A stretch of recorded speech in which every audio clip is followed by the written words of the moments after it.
History remembers dates, but it often forgets the darkness that lived between them. Every 2 weeks, we uncover the stories buried beneath official records, the crimes left unsolved, the events left unexplained, and the moments that refuse to stay silent. Welcome to Mysterious History. Northwest Georgia is thick with quiet roads and wooded ridgelines, places where homes can vanish behind trees and where directions sound more like folklore than navigation. Corpsewood Manor sat in that kind of isolation in Chattooga County, not far from Somerville. A stone structure set back off rough roads, beyond landmarks that locals knew by instinct. It wasn't a cabin. It wasn't a hunting shack. It was a hand-built castle of stone and brick, shaped by two people who were trying to build something permanent in a world they didn't feel safe inside. One of them was Dr. Charles Lee Scudder. Scudder wasn't anonymous. He had a doctorate and a career in science, associated with Loyola University in Chicago in the field of pharmacology and research into drugs and behavior. He was intelligent, unusual, and openly uninterested in living a conventional life. The other was Joseph Joey Odom. There's less written about Odom, but what is known paints a sharp contrast. Different upbringing, different schooling, different kind of survival. To the outside world, Joey was quiet. To Scudder, Joey was family. They left Chicago behind and moved south, looking for a kind of solitude that cities don't allow. And then they built it. No utilities, no phone line, no electricity wired into the walls. They collected water. They made their own wine. They lived by candles and fireplaces and whatever quiet the woods would give them. They occasionally went into town. They bought supplies.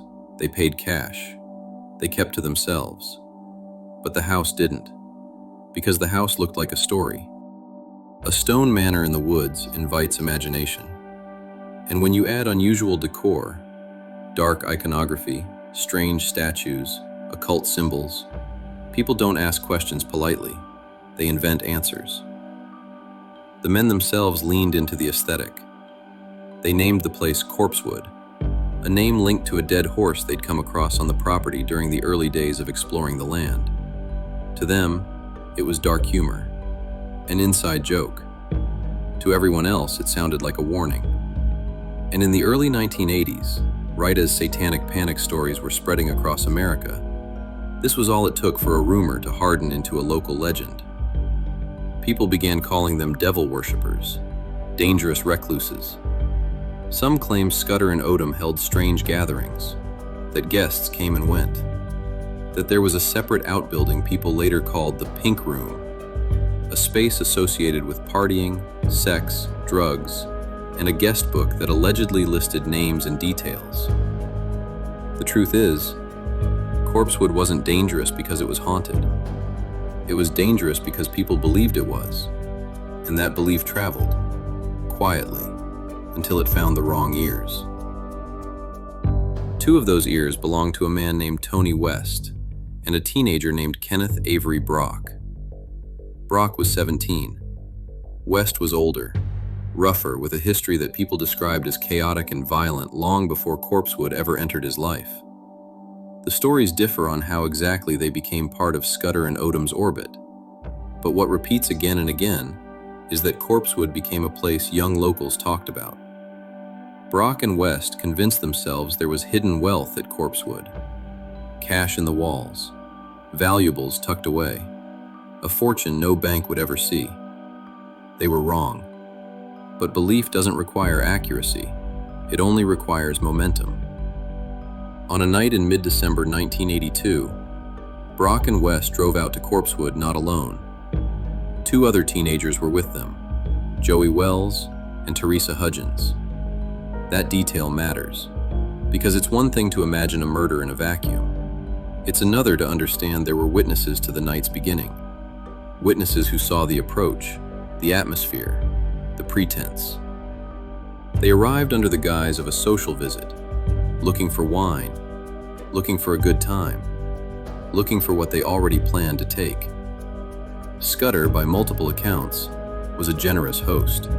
He offered homemade wine. He offered hospitality.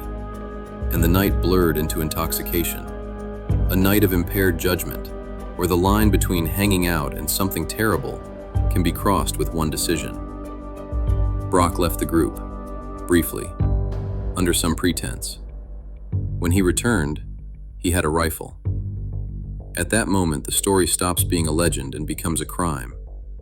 Brock aimed the gun at Scudder. Scudder was then restrained, tied up, controlled, and then Brock went into the main house. This is where the violence escalates fast. When people imagine double murders, they often forget the small details that make them unbearable. The pets killed because they might bark, the silence afterward, the way the house would have felt immediately, even before anyone knew the bodies were there. Brock and West brought Scudder into the main house, and Scudder saw what had happened to the person he loved.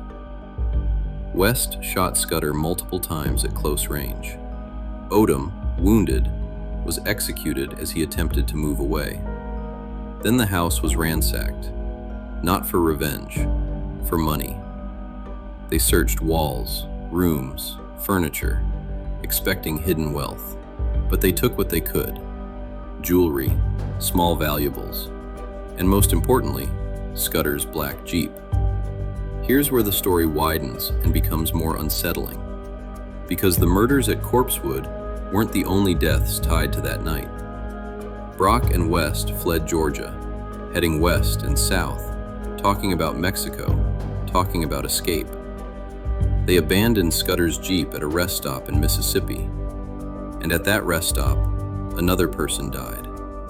A U.S. Navy lieutenant named Kirby Phelps, reported as asleep in his vehicle, was robbed and murdered. He became a third victim connected to Corpsewood. A life ended not because he knew Scudder or Odom, but because he happened to be there when two killers were desperate. Back in Georgia, time passed, just enough to make the next part feel surreal. For days, Corpsewood sat with what had happened inside it. No phone line to call for help, no neighbors close enough to hear gunshots, no streetlights. And then, the first signs were noticed. A neighbor, or local visitor, depending on the account, saw something wrong. Bullet holes in a door, the kind of detail you don't mistake for weather damage. The concern was reported to the Chattooga County Sheriff's Office. Deputies entered a home where decor already fed local fear. 2 men dead, dogs dead. It was grim and disorienting and real. Once the bodies were found, the case escalated beyond a local response. The Georgia Bureau of Investigation became involved, assisting with interviews, evidence processing, and the widening search that would become a manhunt. Brock and West didn't vanish into thin air. They left trails, people they spoke to, places they stopped, things they bragged about, items they carried. And one of the teenagers who had been present that night, Teresa Hudgens, came forward to police. Accounts describe her as frightened as she was held against her will during the crime.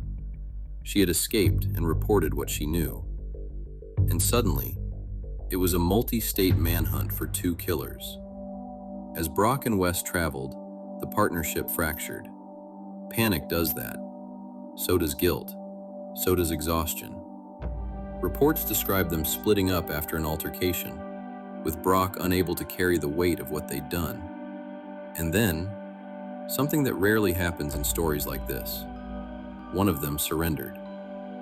Brock gave himself up to authorities. West followed not long after, reportedly turning himself in days later in Tennessee.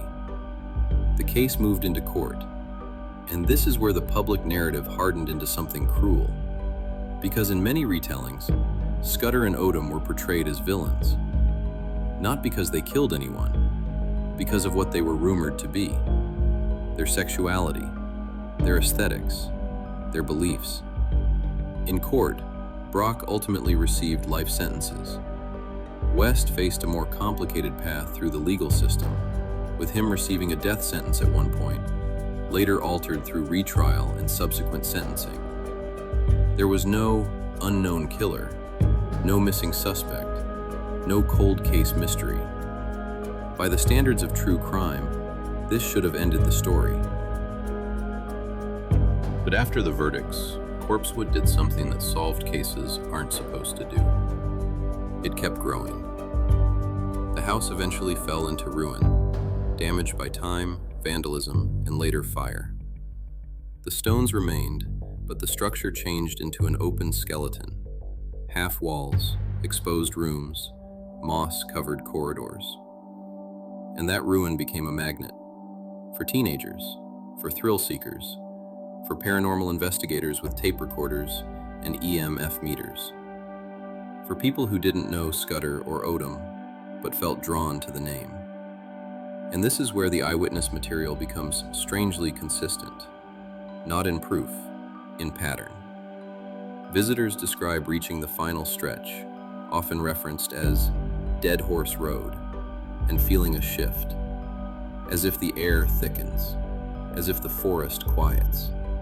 Some claim the sound of insects drops out, suddenly, unnaturally. Others talk about a sensation of being watched from uphill, even when no one is visible. Their chest tightens, their thoughts race, and they feel an immediate urge to leave. There are recurring claims of voices, low murmurs, indistinct, often heard at dusk or early night, when the woods naturally distort sound. There are also repeated claims of sudden mechanical failure, flashlights dimming, cameras refusing to focus, phone batteries dropping rapidly. None of this is evidence on its own, but it's what people say, over and over, even when they arrive as skeptics. People who took souvenirs had bad luck afterward. Accidents, nightmares, unexplained illness, a feeling of being followed. Some returned the objects, leaving them at the edge of the ruins like offerings, which leads us to a final uncomfortable question. What if Corpsewood wasn't haunted by spirits, but by belief? What if the reputation didn't follow the crime, but quietly guided it? What if the paranormal isn't what happened after? What if it's what happened before, in the community's imagination, in the stories told too casually? The manor no longer stands. Stone collapsed, walls reclaimed by moss, paths swallowed by forest. But the story remains. And sometimes, belief alone is enough to turn isolation into danger. Some stories end with answers. Others end with questions that refuse to stay buried. Take a moment to like this video or share your comments below. And if you want to continue uncovering the darker corners of the past, subscribe to Mysterious History so you don't miss what comes next.